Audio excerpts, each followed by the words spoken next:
headphones and close your eyes. It's midnight, and you're listening to the Ghost Story Guys.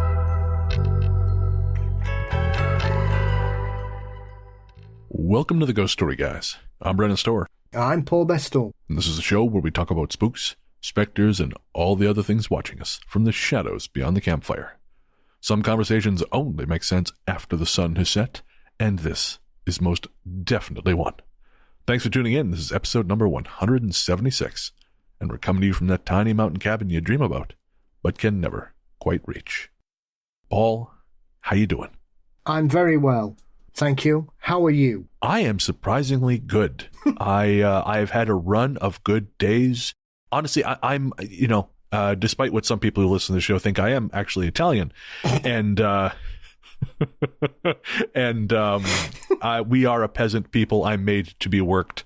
I do not handle downtime very well, and so I have been working a lot, and that keeps me happy, keeps me humble, and also I was taking out the trash the other day. Actually, it was this morning, and I fought the squirrels off because there are quite a few squirrels in the back area around my apartment, and I tossed in my trash, and I looked in, and there was bags and bags and bags of acoustic foam tiles that someone had thrown away. So clearly some poor podcaster, because it's basically the same stuff as I have on my walls here. So very clearly some poor bastard had just decided, nope, I am done with this. And he had, thrown everything in bags and thrown them in the trash. And, I assumed he had clearly given up.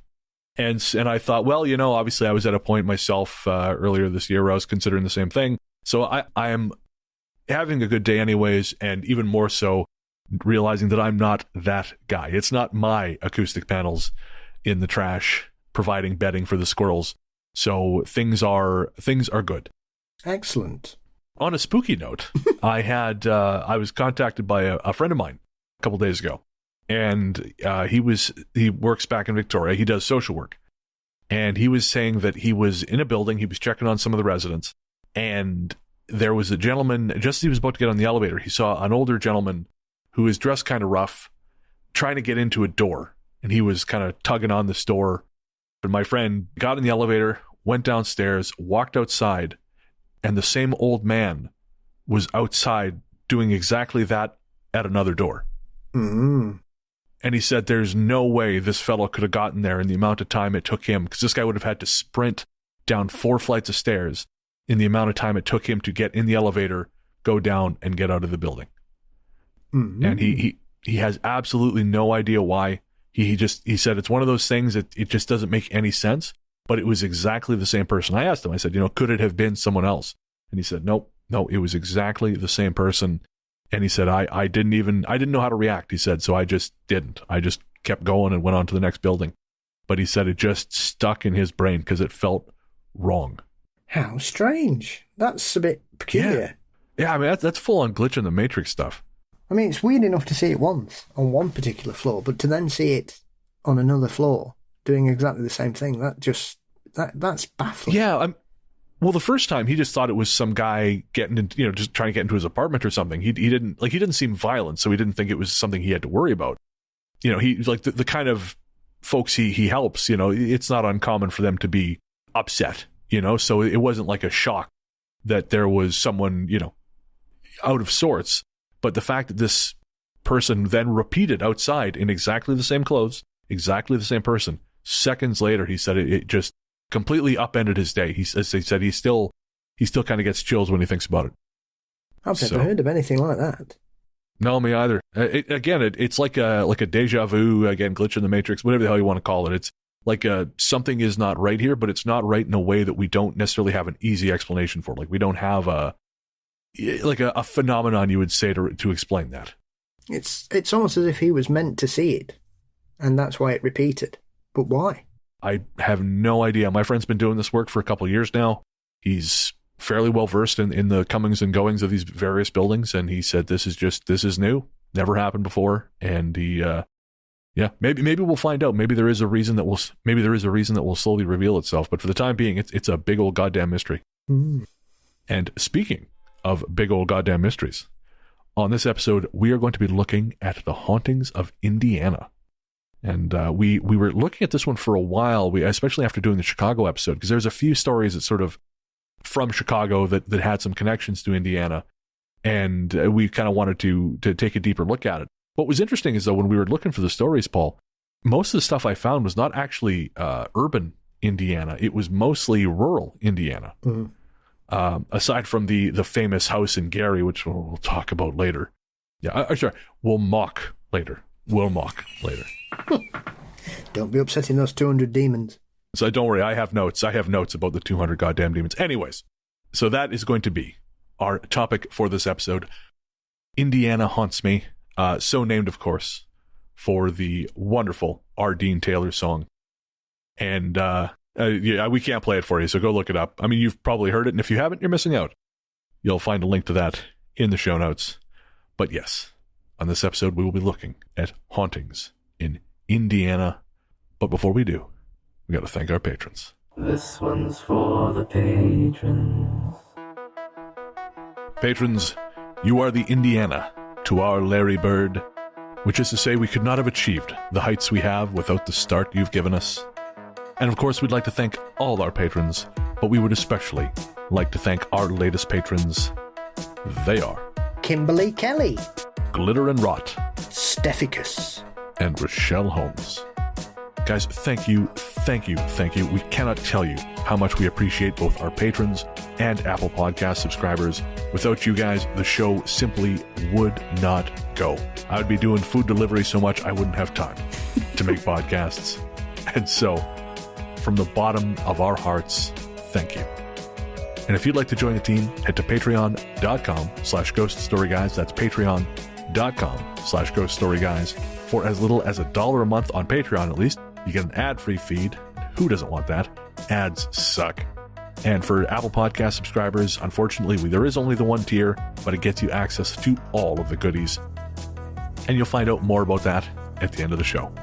But again, if you want to support what we do, and again, it means a lot, head to patreon.com/ghoststoryguys or sign up to GSG Premium via Apple Podcasts. One last thing, shout out to our composer, Rainy Days for Ghosts. Rainy Days for Ghosts is a project of film journalist and composer Jerry Smith. You can find more from Jerry at rainydaysforghosts.bandcamp.com or by searching for Rainy Days for Ghosts everywhere you get your tunes. We also wanted to congratulate Jerry on a recent win he had. He was invited to participate in Scored to Death, a horror film music tribute, which is a recent LP coming out. And he is on there with some really, really talented people, including Steve Moore and Alan Howarth. And Alan Howarth composed the music for, I believe, Halloween 4, among many, many other things, which is super cool because Halloween 4 is one of Jerry's, actually, I think might be Jerry's favorite film. So big congratulations to Jerry. Again, that's Scored to Death, a horror film music tribute, Volume 1. You can find that, I think, pretty much everywhere you get your music. And you can support Jerry by searching for Rainy Days for Ghosts and Street Witch on streaming platforms everywhere. All right, we're going to take a quick break, and we'll be right back.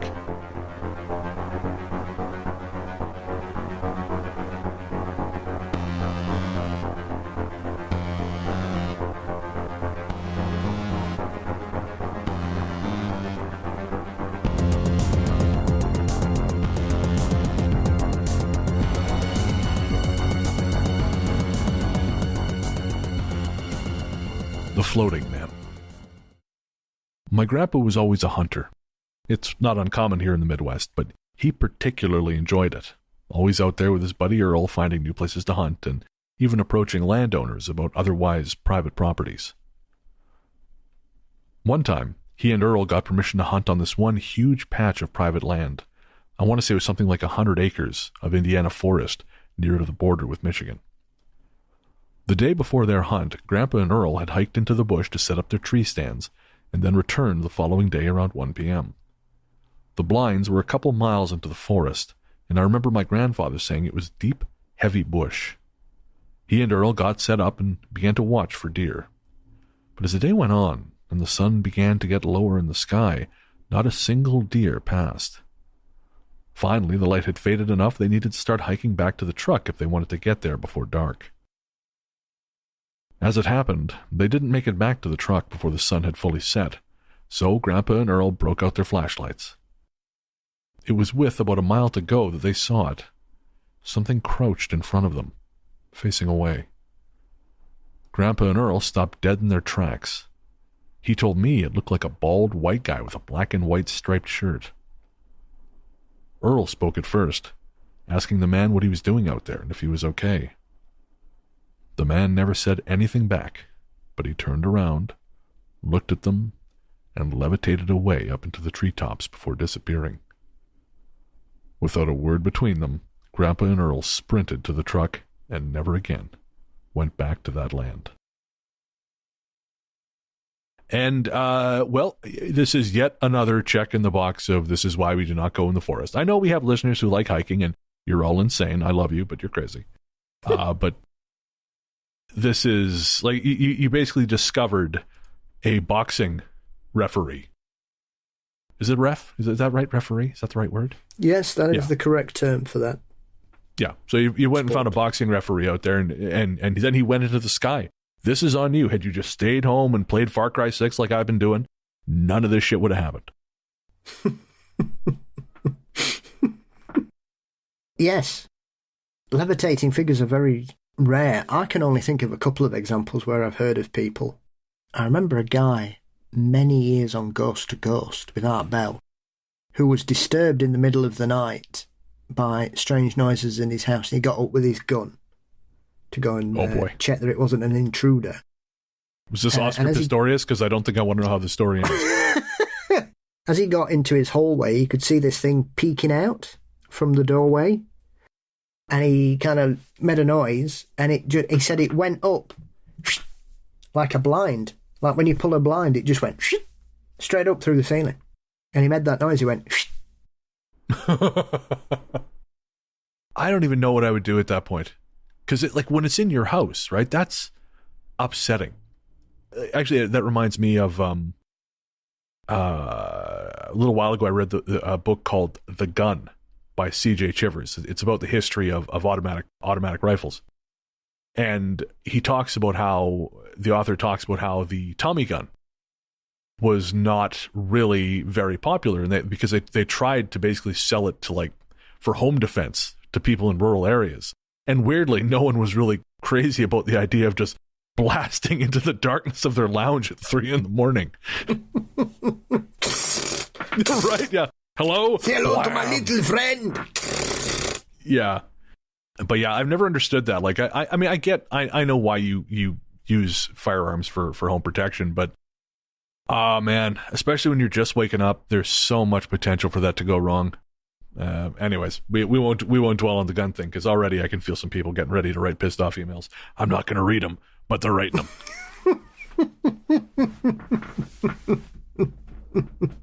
You need to have the adaptability of the average Brit to be able to turn any household object into a weapon of protection. See, that's it. Every time I watch you sleep, and you detect me, you wake up and then you start swinging that toaster by the cord, and I'm always very impressed. Yep. Yes, you've got to be. You've got to know how to handle a toaster.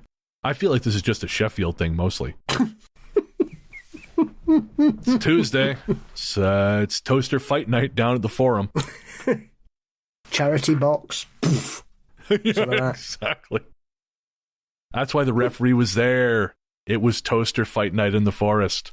Yes, that ancient Peak District custom. Toaster combat. Probably somewhere.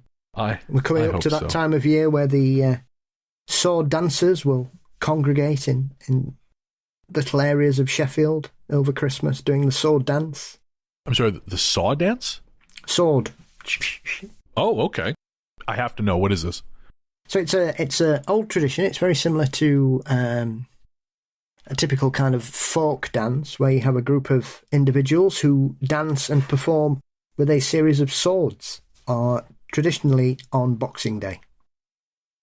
Interesting. So do they juggle them, or do they sword fight, or...? No, they kind of just do sort of a dance with the swords, and then they put them on the floor. It's a bit very similar to they do something similar in Scotland. I've forgotten the term of it now. And they do a dance over a sword. So there's a tradition in the UK of people dancing over swords and waving them around a lot. Okay, I mean, I'm all down for sword-based frivolity. I mean, that sounds like fun. Yeah, well, we do strange things around here. We've got a place in Derbyshire where they have a game of, it's called, is it called Shrove Ball? Because it starts on Shrove Tuesday, which is near Pancake Day, one of our numerous random days of the year where we eat strange things. And they have That's Mardi Gras for you Americans. Yeah. They have two teams, the uppers and the downers, and there's a big ball, and the whole village gets involved. So there's like 300-400 people all trying to get the ball from one end of the village to the other, and it goes on for a couple of days. Okay, I mean, that sounds like a good time. Now hang on. Typically, when you tell me about something that sounds like fun, usually it ends in tragedy. So do they, like, kill and eat the losing team, or this is just a fun thing? No, there's lots of serious injuries, broken arms, broken jaws, broken legs, broken hands, noses. Okay, yeah, but like no one goes in a wicker man at the end. Well, it's Derbyshire. That's fair. Who knows what goes on in the peaks at night? What happens in the peaks stays in the peaks. Maybe they take the captain of the losing team up to the mermaid's pool and let the killer mermaid eat him. Who knows? I'm sorry, what? There's a pool in the Peak District called the Mermaid's Pool, where a flesh-eating mermaid is said to reside. How did that come about? It's one of those stories where she apparently appears at certain times of the year. I think it might be Easter Monday, Easter Sunday, and she'll ask you a question, and if you answer it wrong, then she'll just drag you in and eat you. Interesting. So, what's the upside to going to the mermaid's pond? Because obviously the downside is she drags you to a watery grave and I guess eats you. What is the upside? Do you get like a prize or something if you get the question right? No. Okay. The upside is you don't die.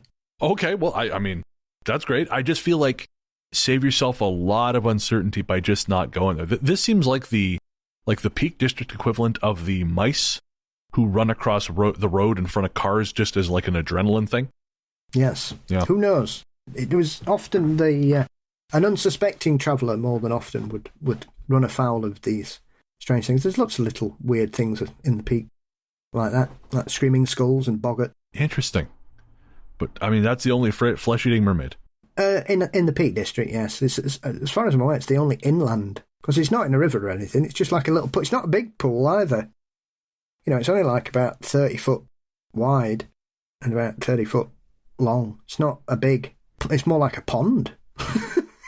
No wonder she's so pissed. If I had to live in a pond like that, it's bad enough being in this like 400 square foot apartment. Yeah. Probably why she's so angry. That's what I'm thinking. We just move her up to a nice little one bedroom somewhere in like Doncaster, and she'll be so much happier.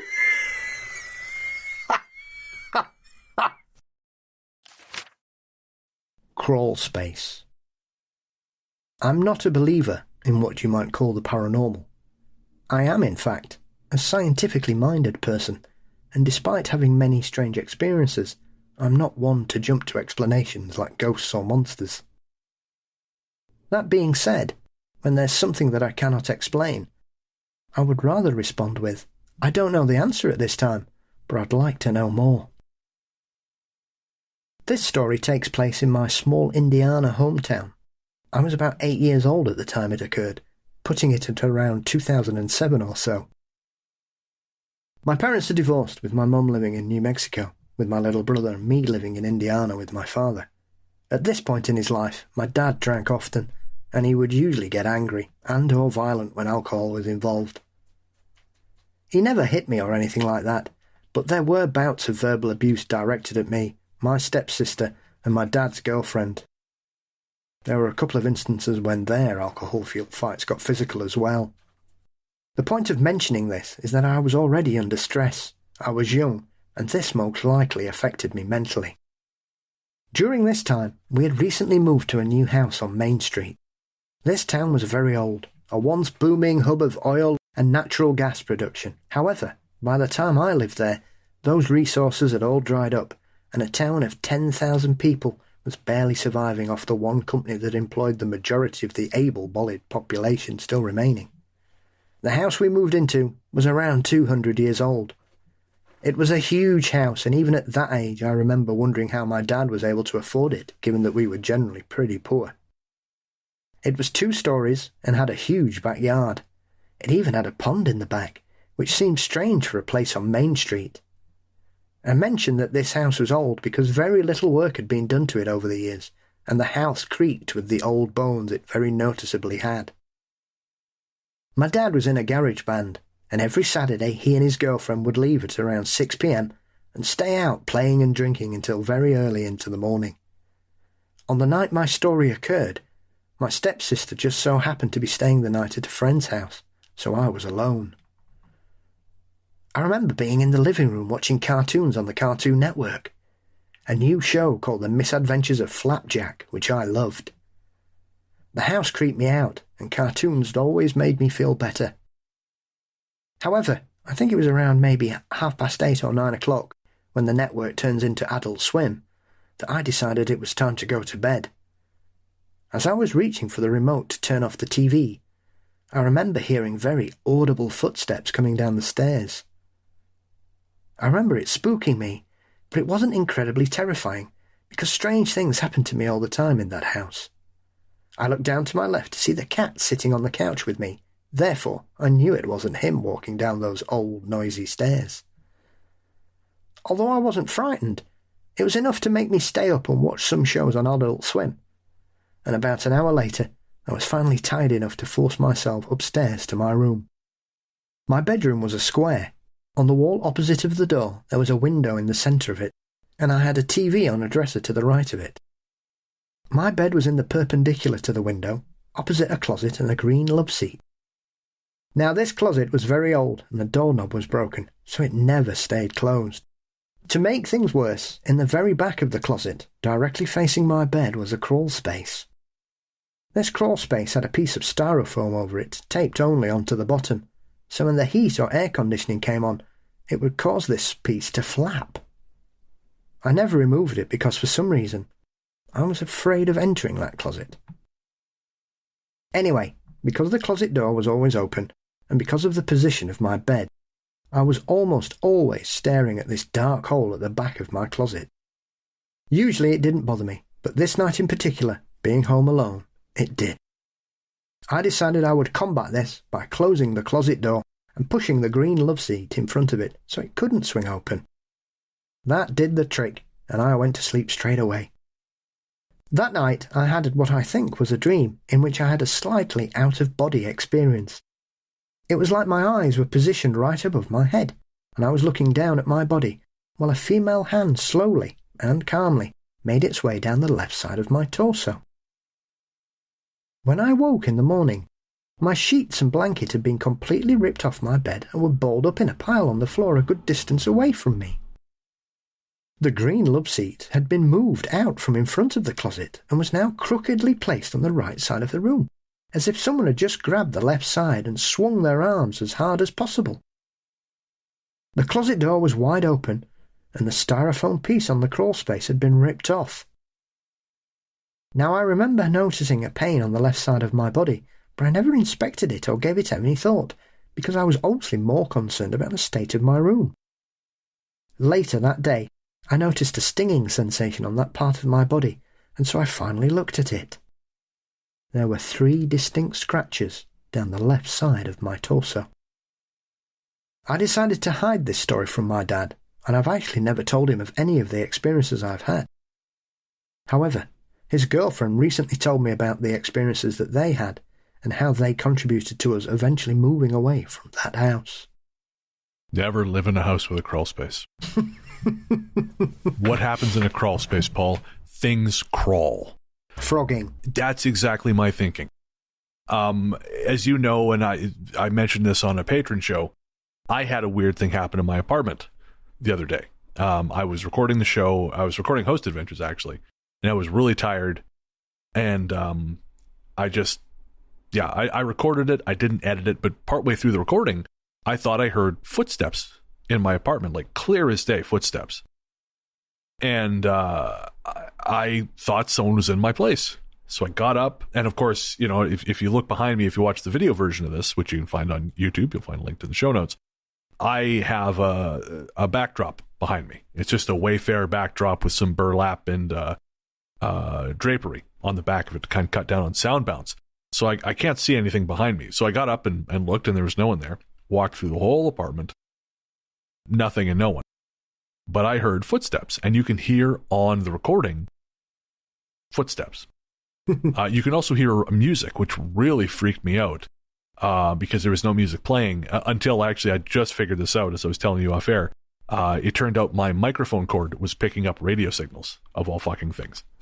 And I'm now using a nice shielded cable recommended by Jim Harold. But anyways, point being, I posted this up, and one of our patrons said, my first thought was frogging.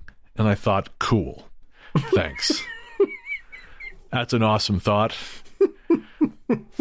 Because I sleep with my closet door wide open, and when I finally go to bed, and I love the thought of Lurch and or Slender Man standing in there having lowered himself down from the ceiling.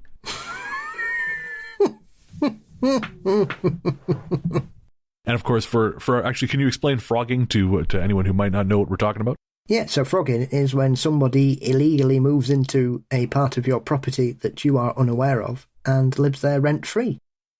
Yes.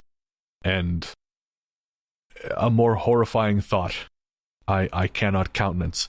I mean, if I had it's bad enough if I had like an outbuilding or something on my property, but if you're living in my apartment, you know, as many of these stories are, you know, there's all these stories of people living in what should be tiny, tiny uninhabitable spaces. But they're snuck up in there, and they come out at night and steal your Chinese food leftovers and use the bathroom and generally just be real fucking creepy.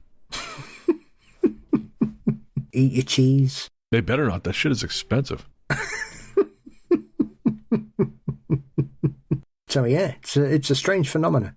I would almost think that is what's going on in this case, because I mean, otherwise you're talking about something that moved a sofa, which is gross. Although I got to say, the notion of someone touching you up is also pretty gross. But that's the thing. How could it have got out if the love seat was in the way? Surely it would have to be on the other side to move the love seat to then open the door. Oh, that's a good point. Yeah. So Jesus, yeah. So it's like it got in through the one way and out through the.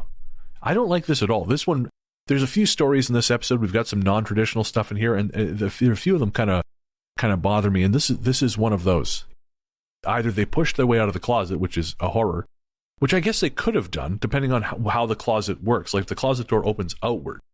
So they could, if they push from the inside long enough or hard enough, presumably it would have moved the sofa. But then that means there was something in the closet strong enough to move a sofa from inside it, which, not great. Yeah. Unless, of course, it was a vampire. Don't they have to be invited in? It might have been already invited in. Who says it has to be the person that lives there now? It might have been invited in already. See, now this is an interesting question. How long-standing is the invitation? Because I know I'm like a vampire, in that if you want me to come anywhere, you have to specifically invite me. I will never assume that the invitation extends to me, but I require it every single time. So, I mean, do you figure vampires are also as we'll say generously neurodivergent as this, or do you think this is like a longer-standing thing? I don't know. It's not something I've actually pondered on, really, which is quite odd, considering some of the shit I do ponder on that irrelevant, really, in the great scheme of things, like the man's beard in The Evil Dead. So I don't know. I don't think it's ever been really dove into. Does it apply to the property, or does it restrict itself to the person who invites you in? But then, I suppose if somebody invites you in, then everybody in that property is fair game. You don't need everybody, you know, you don't like kill somebody, go back out and say, right, can you invite me in? So I want to kill you. Once you're in, you're in. Man, that's like having shitty roommates who just let their friends steal your stuff. I mean, Christopher Lee never got invited in. He just used to hypnotise women and they collapsed at his feet. So I don't know. Is this one of those things that it's a movie rule that's been brought in? Like, werewolves are only if you get bit by one, which is in werewolf films rather than werewolf literature and legend. Oh, I didn't know that. That's not part of werewolf legend. No, it's all kinds of strange things. It can cause you to become a werewolf, like drinking water out of a paw. If you drink like a puddle with a paw, if you drink water out of it, if you're really thirsty, I don't know. Is that something people still do these days? But that might cause you to become a werewolf, or wearing a belt of wolf skin, or witchcraft would all create Interesting. So, I mean, that seems much more of a cautionary tale to stop stupid people from drinking dirty water. Well, maybe, but I don't know. Indiana has a strange number of werewolf stories for North American states. Really? There's Like one what? about a Confederate soldier who was apparently a werewolf. No kidding. So they're not overly that old a legend, especially Indiana. Obviously, would have only been colonised probably around, I don't know, 1800, late 17th century, late 18th century, early 19th century perhaps. And so I'm not too sure. It's not obviously like the legends of the Loup Garou, which came across with the French down to New Orleans and such areas such as Louisiana and Alabama and states like that. But yeah, Indiana's got a couple of werewolf stories, but the most famous one is about the Confederate soldier who was a werewolf. So how does that story go? So apparently it was a gentleman called Silas Shimmerhorn, which is a wonderful name, I'll say. who was a native-born Hoosier, but despite being a Confederate, he essentially absconded. So he went AWOL from the army to get away from the Civil War. And he ran off and went to live in the hills and found a cave, and he got some weapons and such like. And so he was able to live off the land for a while. But eventually he ran out of bullets and things like that. And then people began to see a strange man running with a pack of wolves. And the more they saw him, the more wolfen he became. Until essentially he became a bipedal wolf that was running and leading this pack and lived in that particular area. And they were starting to eat people, lonely travellers lost in the wood and on the mountain. Oh. And so eventually he was tracked down, and it was believed that he had completely lost his whole humanity and had transformed himself entirely into a wolf. And so they basically went to find him, found him. He scared them off because they couldn't believe that they'd encountered a werewolf. But the deaths and the loss of livestock began to become so much that they then created a posse that hunted them down and killed Silas and all his wolves. Interesting. I've never actually heard an American werewolf legend. It's one of those weird stories that then turns into something else, because even after their deaths, Silas and the wolf pack are still allegedly seen in that area today as a ghost. No kidding. So we've got a ghost werewolf. I got to tell you, two negatives not making a positive there. To me, that's just a werewolf who can get you wherever you are. Yes. All right. Indiana, you continue to terrify me. Trouble is, it's not the worst thing in Indiana. What's the worst thing in Indiana? Depends on your point of view. Leave Larry Bird alone, Paul. Hey, if I ever met a gigantic turtle, I'd be frightened. Okay, well, after the next segment, you must tell me about the gigantic turtle. The Beast of Busco. When I graduated back in 95, my family was living in Michigan, fairly close to the border with Indiana. Some friends that I'd played D&D with got all into ghost hunting and whatnot, and we'd often travel down around the Indiana side, which was around 45 minutes away. On this particular night, we had picked up my girlfriend Millie along the way, and I was sitting with her in the back while my buddies Rob and Jeff were in the front seat. We were on a somewhat secluded 2-lane road with thick woods on the right side of us. I'm not trying to be vague at this point, I just don't remember about the area or exactly where we were. And Rob said something to the effect of, "Don't trust what you see around here. I hear your eyes play tricks on you in this area." Almost on cue, we started seeing what basically looked like black fog or shadows darting and swimming across the road in the light of the headlights. We remained calm and kept going. After about a quarter mile, the road split. You can either go straight onto gravel or keep on the asphalt to the left. We took the left. At that point, we were driving slow, maybe 5 miles an hour. Millie and I were looking out my window, the passenger side, and about 15 feet into the woods, maybe 30 feet from us total, I saw what looked like a small, naked old man with his back to us, hunched over and eating something bloody and messy. My mind immediately went to folklore, and I thought of Redcap as soon as I saw it, even though it wasn't wearing anything. It was all a bit much to take in without thinking I was crazy, so I turned to Millie to make sure she was seeing it too. Her eyes were huge, and she was crying, tears streaming down her face. She was petrified. We told Rob and Jeff to floor it, that we need to go, because there's something in the woods. They hadn't seen it and were frantic to know what we'd seen, and drive by it again. And so, 100-ish yards later, when the road opened up for a turn, Rob whipped the car around and it died. This wasn't a clutch issue. It was an automatic, so I can't think of any good reason it would have quit.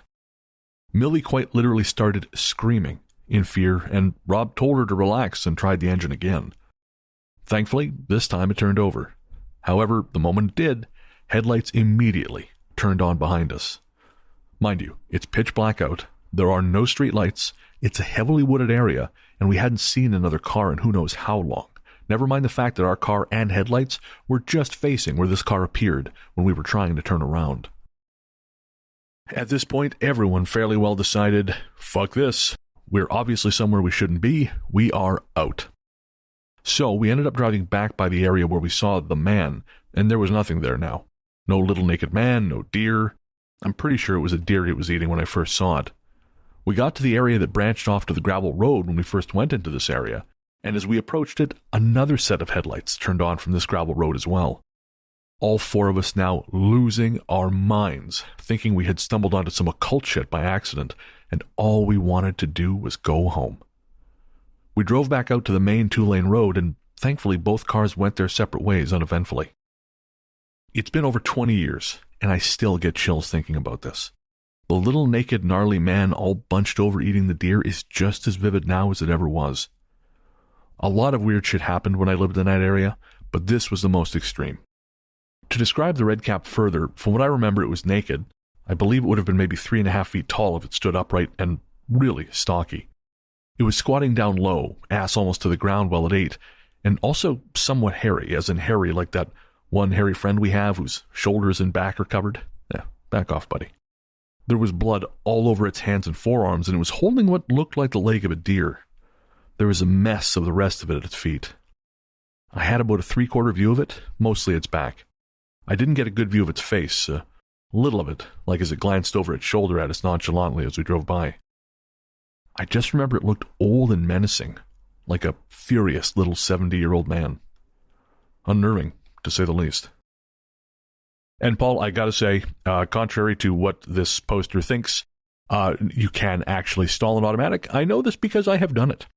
Back when I was delivering food during the pandemic, I, of course, your fortunes are determined by how fast you do the job. So I dropped food at this one place, got in my car, whipped out of the driveway, crunched it back into drive, and just shut right off. So you can actually stall an automatic. That's good to know. Anyways, what are your thoughts on the Redcap story? Interesting. I've never heard of one in North America. Obviously, the Redcap is a traditional Anglo-Scottish border malevolent creature that is said to hang around old castles and be quite a nasty piece of work. And Indiana does have such reports of creatures of that nature. They have hairy creatures of all descriptions, from obviously quite a numerous number of Bigfoot sightings. Obviously, we've mentioned werewolves, but they've also got stories of creatures that would be classed as a Pukwudgie, even though Pukwudgies tend to be more northern in their area of sightings, allegedly. Obviously, around the Hockomock Swamp. And Bridgewater Triangle obviously has a lot of Pukwudgie stories, but, a lot of Native American tribal nations refer to the smaller, hairy people. So, and Indiana is one of those states with such stories. Very cool. Now, before we move on to the next story, you were going to tell me about a turtle. Oscar the turtle, who allegedly lived in a lake on a farm in the town of Busco. So he was apparently first spotted at the end of the 19th century by a farmer called Falk, I think his name was. And he was quite happy that there was a giant turtle living in his lake. And so he let him live there, no problems. The farmer and the turtle lived happily side by side for decades. And then the farmer sold the turtle to a new guy in this is a fairly recent story, 1948. And that's when Indiana went Beast of Busco crazy, because essentially you had all kinds of characters turning up at this farm trying to find this giant turtle, because it was supposed to be 500 pounds, as big as a car, living in this lake, terrifying people. And so you ended up with some kind of sort of carnival of monster hunters arriving to try and bag this, and people were chucking dynamite in the lake and sending boats out, and people were filming it and all sorts. And eventually they came up with the decision to drain the lake. And whether Oscar knew or what, no turtle was to be found, and the Beast of Busco survived for another day. But to all intents and purposes, it was a giant snapping turtle. I like to imagine he's out there living his best life. You know, when Nick and I went to Hawaii back in 2014, we were in Oahu, and there's this one beach, and I can't remember what it's called. It might be Turtle Beach, but I don't know that it is. But anyways, it's on, I think, the north side of the island, and tortoises just hang out there. And man, I could have just sat there all day watching these guys, and they're not doing anything, right? They're just hanging out, but I just like looking at them. I can't explain it. They're just great. They're like objectively great. And I found out that they have kind of people watching all the time, because some people have killed a few of them in the past, and I was apoplectic with rage. I could not imagine why you would want to hurt this thing. It is just the best.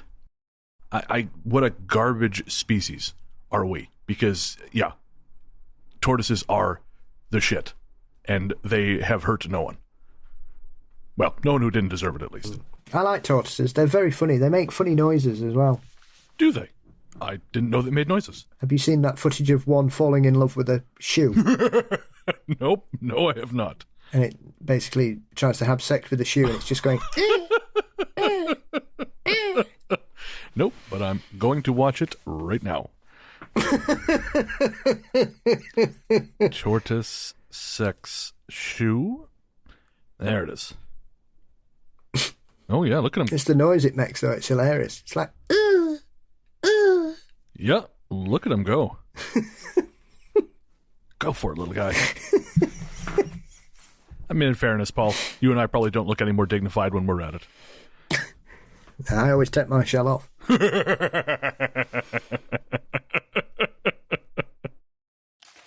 Clap.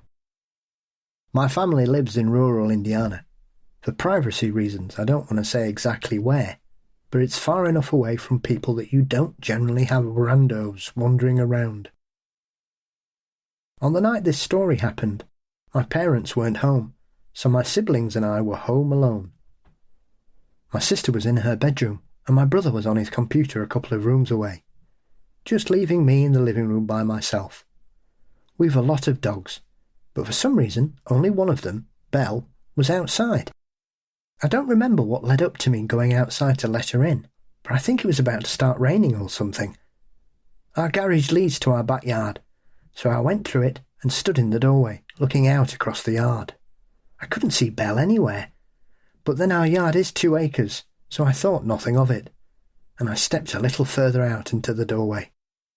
We have this big concrete block outside the garage, acting as a sort of step down from the doorway, and our garage is slightly elevated.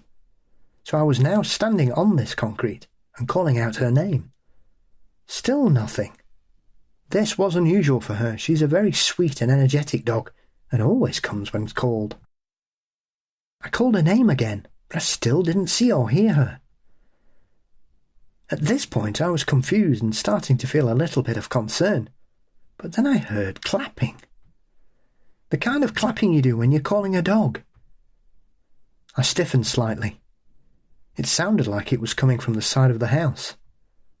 After it stopped, I slowly stepped off the concrete block onto the grass and looked around to the side of the house where I'd heard this clapping.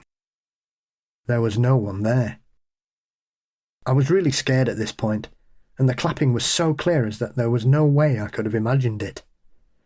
I took a step back, closer to the concrete, ready to make a run for it, before calling out for my dog one more time, not wanting to leave her out there. A couple of seconds later, the clapping started back up again.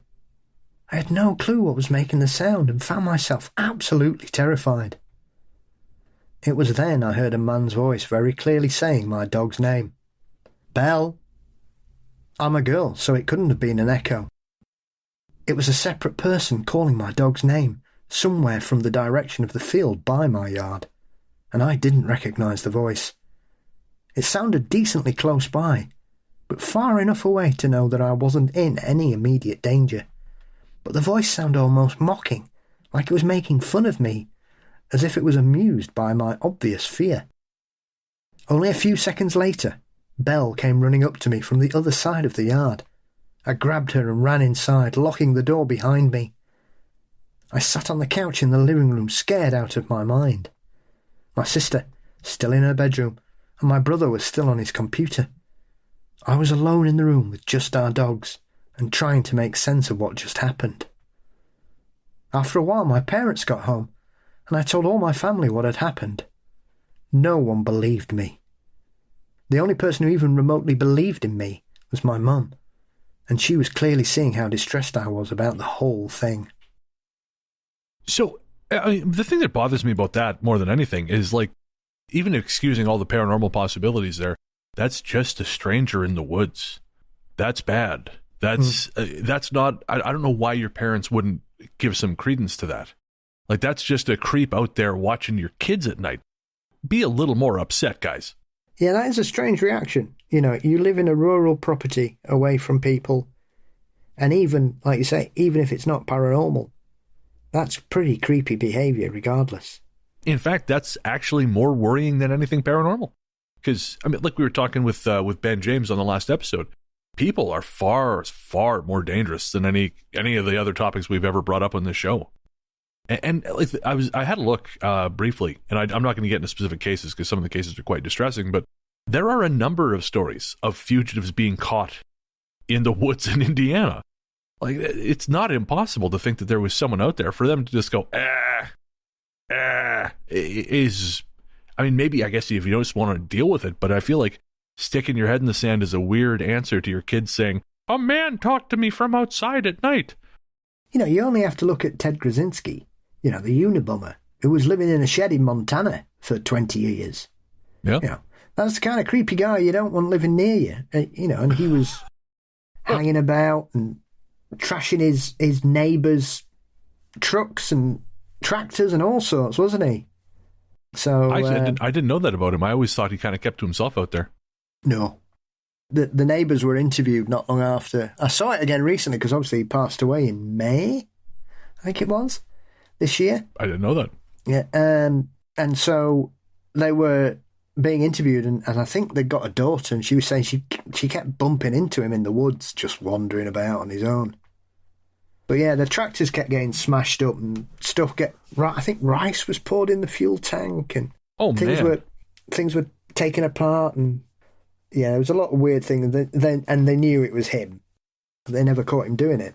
Jesus, I mean, one of the things I both love and find distressing is when you see photos that people have picked up on their trail cams of, again, not paranormal things, but just, oh, there's a person out here where there shouldn't be a person. They're not dressed for hunting. They're not dressed for whatever. They're just wandering out there in street clothes, and quite often they like kind of look like bush people, so people who just sort of live out in the trees. Again, that freaks me out more than anything supernatural. Because again, that is someone who's just decided to live according to their own rules and their own rules only. And that's terrifying. Yeah, there's plenty of room for strange people out there. Yeah. Actually, that was something I wanted to talk about briefly, and I forgot to bring it up when we did the first story. I thought the one about the guy whose grandpa went hunting with his buddy, I thought hunting started early in the day, not at noon. You know, like I thought, because like the sun starts to set, because I think you usually go hunting in the fall. And again, I know fuck all about hunting, so if you're a listener and you hunt, let me know. But I thought you go hunting in the fall, and which would be, it gets dark early. So going in, like, I thought you go out in the morning. Depends what you're hunting, I suppose.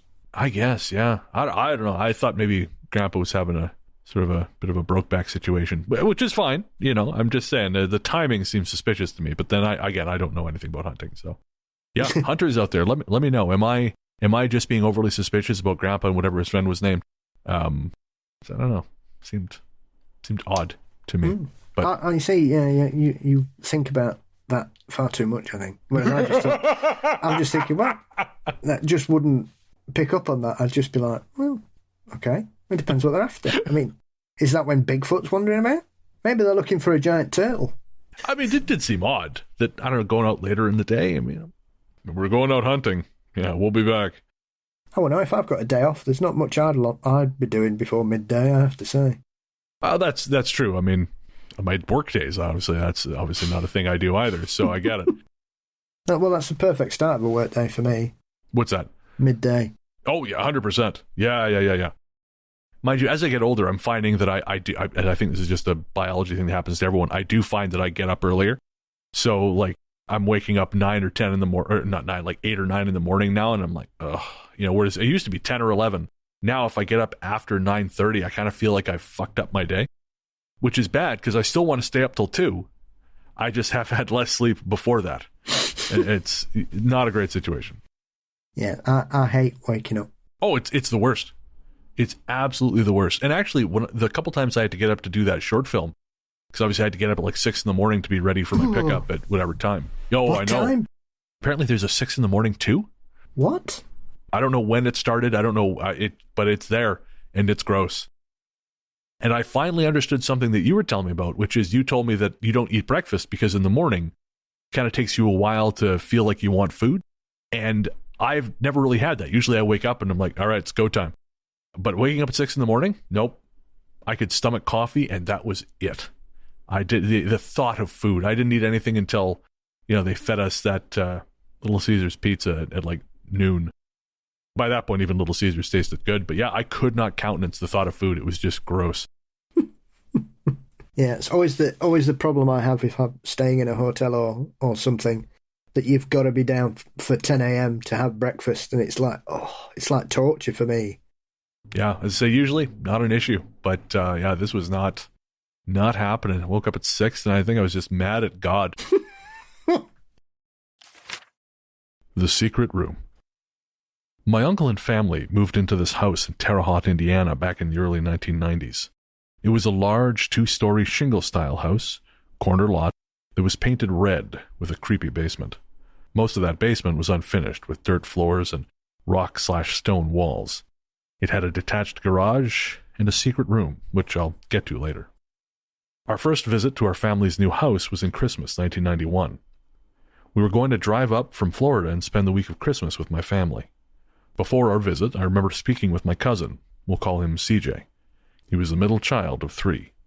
Before going up there, he would tell me that I was going to see some ghosts when I came to visit. I laughed it off and told him he was crazy, as at that time I 100% did not believe ghosts were real. He would go on to tell me that he had often seen numerous ghosts in his house, predominantly upstairs where his room was located. He said that only one of the ghosts would ever step foot in his room. The others would remain in the hallway and other areas of the house. Again, I laughed at his claims and told him I would believe it if I saw it.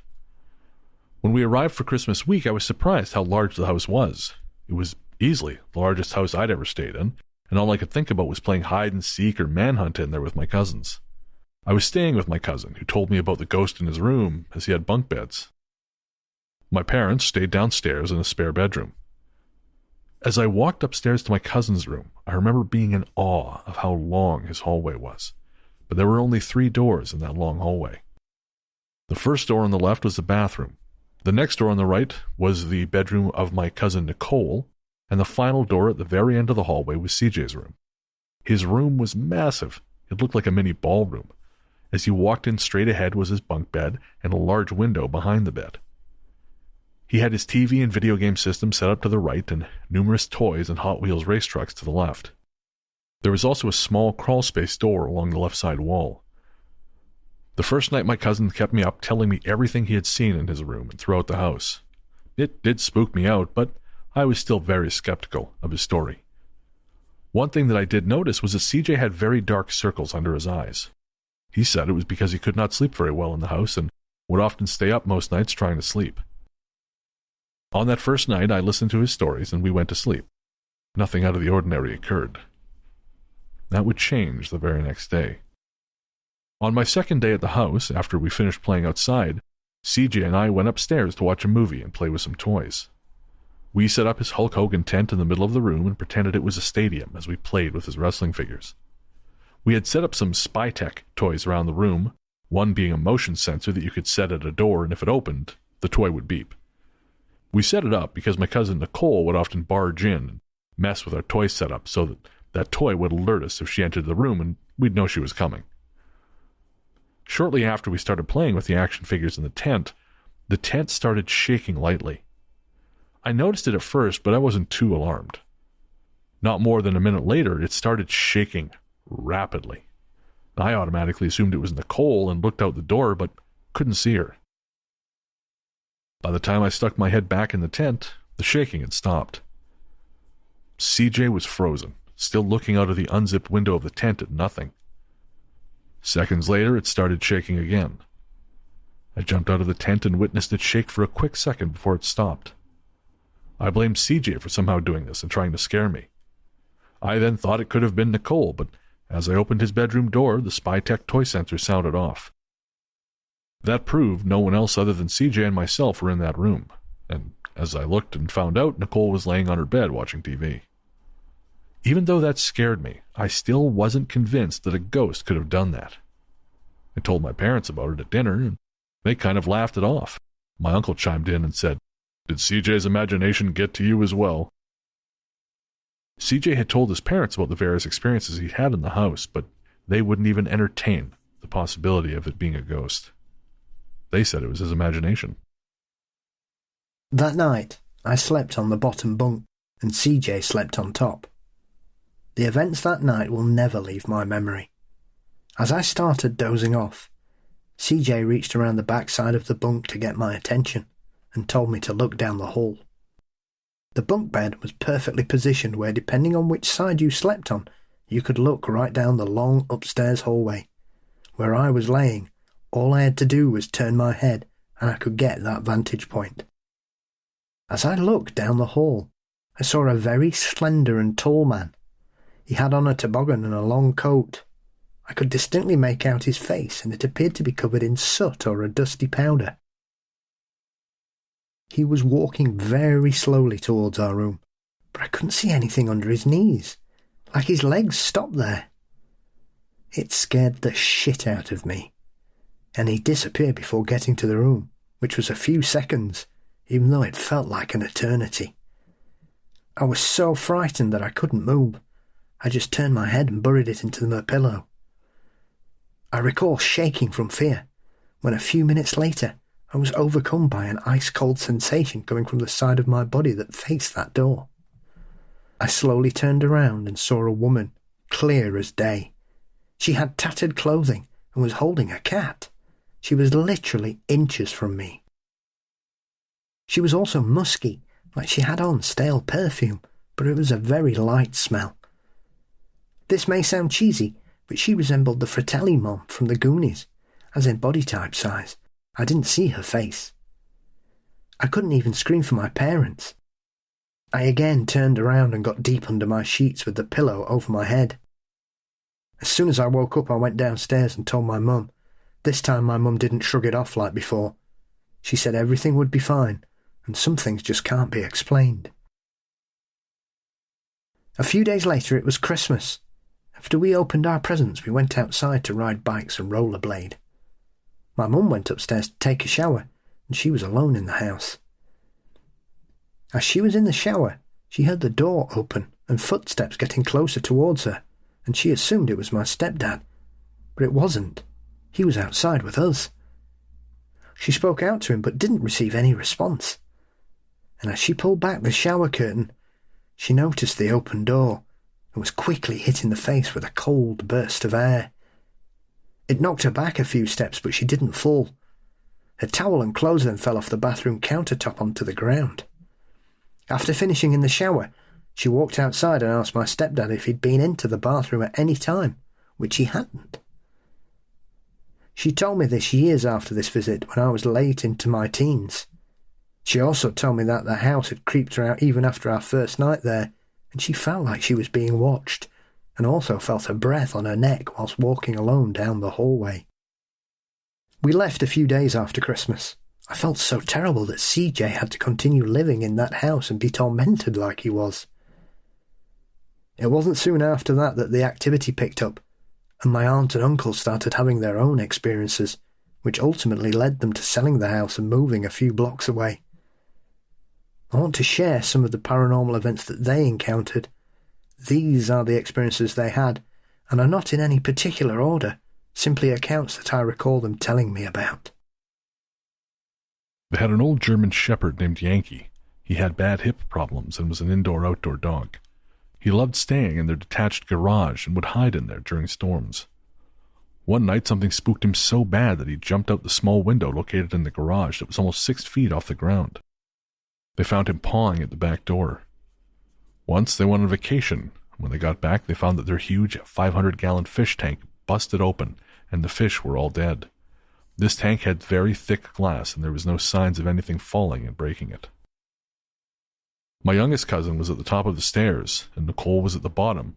They were playing with a slinky. All of a sudden, Nicole said it appeared like her brother was pushed from behind, as his body slingshotted forward and he fell down the stairs, breaking his clavicle. She didn't see anyone push him, just described what it looked like. Before they moved out of the house, they decided to further explore that crawlspace in CJ's room. They thought the crawlspace didn't lead anywhere, but that was not the case. The crawlspace contained bags of rat poison that appeared to be stored in there for a very long period of time. After removing all of the bags, they noticed the little room was in fact a crawlspace. They crawled in there and wiggled through the tight space for about 8 feet until they found a hidden room at the end. My uncle said the room appeared like a time capsule. It had inches of dust on everything and many cobwebs. The air was stagnant, and there was an old desk, boxes of old worn shoes, and newspapers from the 1930s and 40s littered throughout. They were surprised that they had lived in this house for a few years and never knew the room existed. Their landlord never mentioned it, and was surprised himself when they brought it up. The final straw, which caused my family to break their lease and move out early, was the night of CJ's first Little League baseball game of the season. CJ and my uncle were already at the ball fields. My aunt got Nicole and Joe in the car, which was parked in the detached garage that was directly behind the house. The driveway of the garage faced a side street. My aunt went around the house and turned off all the lights except for a lamp in the living room, the kitchen light, and the exterior lights. It was already dusk by this time. As they pulled out of the garage driveway and drove around to the front side of the house, my aunt looked up and noticed that every single light in the house was on. It stopped her in her tracks. As she continued to stare at the house, she noticed the curtains in CJ's room open and a dark shadow of a person in the window. My aunt drove to the ball fields that night and told my uncle it was time to move. And a short time later, they did. Numerous neighbors knew that the house was haunted and would often tell my uncle and aunt. My cousins would also hear it at school, as the local kids all knew about the house's history. All right, so yet another story where the parents don't really give a shit until it affects them, which I feel like is just sort of a great metaphor for the world as it stands right now. The previous generation doesn't give a shit because it doesn't affect them. No, you're just imagining things. Go back to sleep. Yeah. All the choke marks around your neck from the Space Ghost, it's psychosomatic. Yes, and you need to stop leaving soot in the hallway, CJ. Cut that out. Why is there blood on the ceiling? Whose blood is that? How'd you bleed all the way up there? Goddamn kids. What was in the vertical plane? There were footsteps on the wall? Yeah. Yeah. Were you dancing on the ceiling again? Lionel. I was going to say, yeah, Lionel Richie's been here. This reminded me of that, as I mentioned, that bullshit story about the Gary, Indiana demon house. Yeah, and I wondered, could you tell the listeners, for those who don't know, what the Gary demon house, I guess, wasn't? This house was apparently the most demon-infested house ever, and this magic number of 200 appears, which is one of those spiritual trends that you'll notice seem to originate from certain areas, that this number of 200 has some kind of biblical link, and therefore it keeps being repackaged and repurposed into the modern era. Whatever the reasons were for this story and this house and this family apparently being terrorised by these entities that made their life a living hell, I think most people who have looked at it with a critical and balanced eye find it dubious, to say the least. I feel like all you need to say is Zach Baggins bought the house. He had to get in there before the Warrens got it. The one thing he's got above them is the buying power. That's it. The 200 thing, actually, I'm aware of that in the Bible in the book of Enoch, because the angel sort of guides Enoch through the afterlife, or not even the afterlife, but kind of like the in-between place. And he shows him the binding place of the angels. And according to the story, in the binding place of the angels, there are 200 angels who are imprisoned for the crime of mating with humans. And they are the fallen angels. And, again, as the story goes, their children were the giants. Yeah, like the offspring of angels and earthlings. And I know that absolutely, I think unintentionally, but very, very funny movie, The Pope's Exorcist, which everyone should go see. I don't mean that as a dig. I had a great time watching that movie. Again, you cannot possibly take it seriously, but it is a ton of fun. And that also has the 200 demons thing. So I anytime anything like corresponds directly to popular scripture, I just think, okay, well, this is something they pulled out of their ass. And yeah, that house, all the stories from the Gary demon horseshit house are very bulk standard. I have watched The Exorcist too many times and need some way to try and sell this story so we can pay off our house. And of course, Baggins bought it. And I think, I'm not 100%, but I think he might have a portion of the stairway in his haunted museum in Vegas. Because I know there is a place where there is a piece of a stairway or like a staircase in that museum, because I was in the museum years ago. But I don't know if it's from this house. Probably found it in the woods. That's it. You done it now, Paul. Now I'm mad. Yes, it reminds me of some of my younger days where, on occasions, I would have too many drinks and I would hide in bushes for friends to walk past and then appear as Frankenstein's monster. That might have been what happened in the story. Strange things have happened. Just Paul hanging out in the Crawlspace, had a couple too many beers.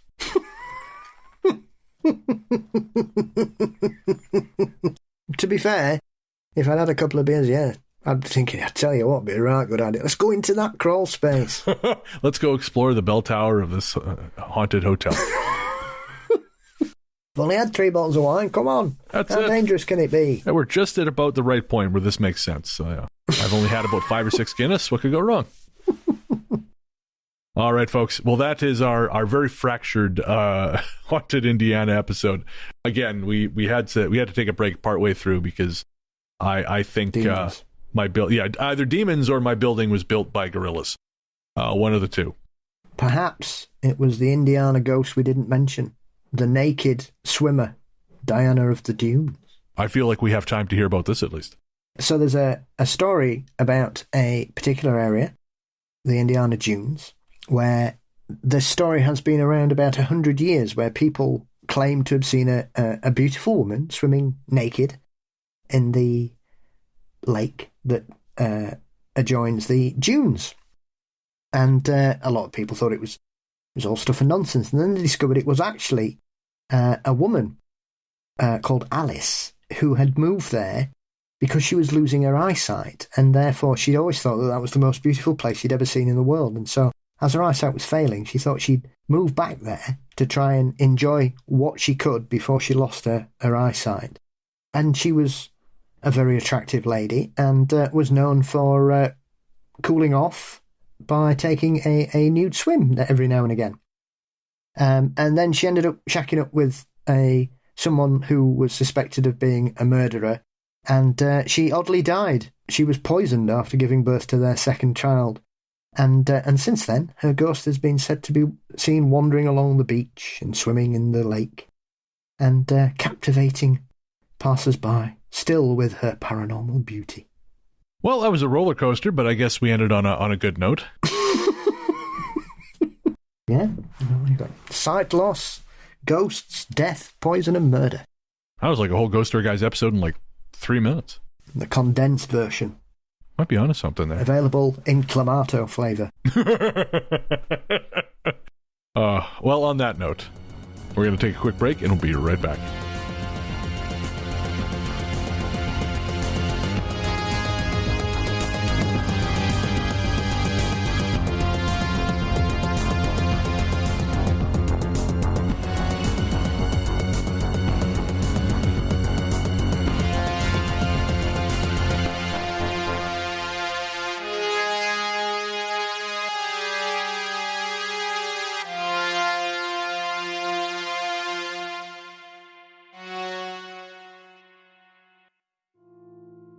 Hey there, listeners. Before you reach for that skip 15 seconds ahead button, I promise you this isn't an ad. We wanted to take a minute to talk to you about mental health. On this show, I've always tried to be as honest and open as possible about my struggles with depression and anxiety, because even though we've come a long way towards acknowledging the very real damage these things can do, there is still way too much lingering stigma about reaching out for help. And when you start to feel like there's no help, it's easy to start feeling like there's no hope. But Paul has joined me today to remind you there is always hope and there's always help. We're not going to try and talk you out of self-harming right now, because we know that's not how it works. Instead, what we wanted to do was tell you something now and hope that should things get bad, you'll remember it and make a phone call or send a text message before you make any permanent decisions. As someone who knows all too well just how important mental health can be, it's never too late to reach out. In Canada, the number to call is 133-456-4566. In the USA, the new number to call is 988. That's 988. In the UK, the number to call is 116123, or text SHOUT, that's SHOUT, to 85258. In Australia, the number to call is 131114. However bad shit seems, it will pass. And no matter what your brain might be telling you at any given moment, and believe me when I say I know this intimately, there are people who love you, and people who care deeply about how you treat yourself. Should a time come when you find yourself despairing, please know that we've both been where you are, and there is a way back to the world. Take care. Welcome back. The Ghost Story Guys are Luke Greensmith, who helps find our stories. He's also host of the Luke Lore podcast. You can find that everywhere fine podcasts live. Tanya Downing, who manages our Facebook community and helps with editing. Joseph Camo, who helps manage our YouTube account. You can also find him as host of The Cardinal Rule on YouTube, and as co-host of Weird Together with me, where we talk about the sociology of horror films. Adam Lynch, who edits our videos and is also co-host of the Weekly Creep podcast with Dulce. Sarah Kent, who manages our Reddit community. Our paranormal conductor is Mr. Brennan Storr. And of course, my friend and co-host, the one, the only, the inimitable Paul Bestel, host of Mysteries and Monsters. Paul, my friend, what's coming up on M&M? Skinwalkers, werewolves and dogmen will be terrorising people as I speak with author Pamela Kinney in regards to her book covering the strange metamorphosis of these such creatures around North America. and we dive into some of those particular legends and discuss the conundrum of what is the difference between a werewolf and a dogman. And then, coming up the week after that, I'm delighted to welcome Luke Phillips to talk about his latest book, Rogue, which for me is the best fiction I've read this year. It is a phenomenal study of a Sasquatch who seems to suddenly decide it wants to eat people. Done in such a way that I wasn't expecting it, and it's got a plot twist halfway through that I never saw coming, because I wasn't expecting to have two types of cryptids in a book about monstrous Sasquatch. But it's not what you may think it is. Okay, well, I know you were telling me about Rogue in our patron bonus, so I'm really eager to read that. Yeah, well, when the shit hits the fan, and you've a bloodthirsty Sasquatch chasing you down trying to eat everybody, who are you going to call? Oh ho. All right. Well, where can everyone find you online? You can find Mysteries and Monsters across all social media platforms and podcast sites as well. I am on Letterboxd, Threads, Blue Sky, and Instagram as Largely the Truth. I'm also co-host of the Weird Together podcast. Again, that's where we look at horror movies through a sociological lens. I co-host that with Dr. Joseph Camo, as I mentioned, host of The Cardinal Rule. And on our most recent episode, we talked about the film Suitable Flesh, which is a loose adaptation of H.P. Lovecraft's The Thing on the Doorstep. It's a very horny movie that led to some really interesting conversations about the nuclear family. So you can find that everywhere podcasts live or linked in the show notes. And again, that's Weird Together. You can also find the Ghost Story Guys on Facebook. We're on Facebook as Ghost Story Guys, strangely. We also have a group called the Ghost Story Guys, finally made a group. And we're on Instagram as the Ghost Story Guys. Oh, and of course, Reddit as r/Ghost Story Guys podcast. As I mentioned at the top of the show, if you want to support us, we would very much appreciate it. Even $1 a month helps. If everyone who listens to the show, even half the people who listen to the show, gave $1 a month, it would be a life-changing amount of money, actually, for both of us. So again, anything you can spare, patreon.com/ghoststoryguys. That's patreon.com/ghoststoryguys, or GSG Premium via Apple Podcasts. And you'll get access not only to an ad-free feed, but all of our bonus shows like Me and Paul, which is our monthly live show. You get access to host adventures, the bonus conversations that we do with every main episode, all kinds of cool stuff. And again, that's patreon.com/ghoststoryguys, or sign up for GSG Premium via Apple Podcasts. On the subject of guest spots, Paul, we have 2 guest spots that should actually be out. One will be out by the time this episode airs for the public. That was our appearance on the Dairyland Frights podcast. Woo! Which was a great time. And the other is our appearance on the TV Trivia podcast with Brian Sheehan, where Paul and I answer your questions about Ghostbusters. So both were great fun. And again, we'll link those on our social media and at ghoststoryguys.com. If you want to pick up any Ghost Story Guys merch, we'd love to see you in it. Find it at ghoststoryguys.com. We have t-shirts, mugs, all kinds of cool stuff.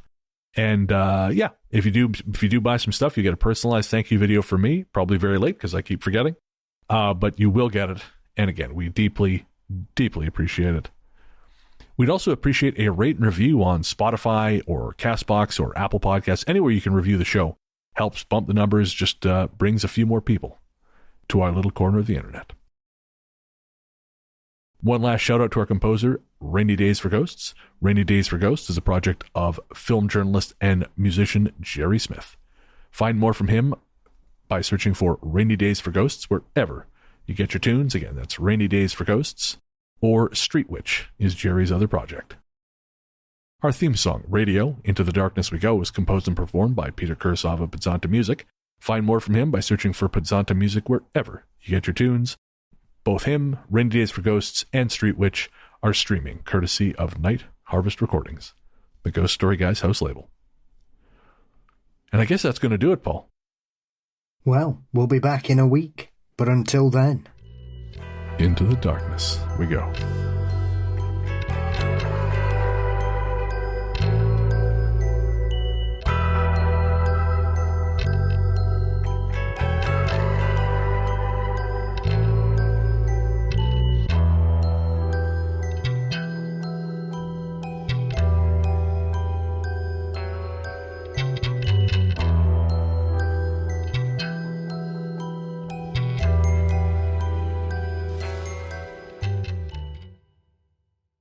God, I have so much more English minutia to learn to be able to keep up with this conversation. And that's before you even start about Middlesbrough. Yes, he said, as though he knew what this entailed.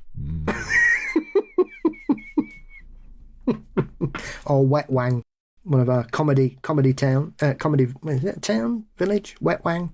Why the fuck would they call it? Like, they must have known. They must have, we're going to call this one Wet Wang. You are on mute. Oh, that's actually weird. No, you're not on mute. What the fuck is going on? I can't hear you.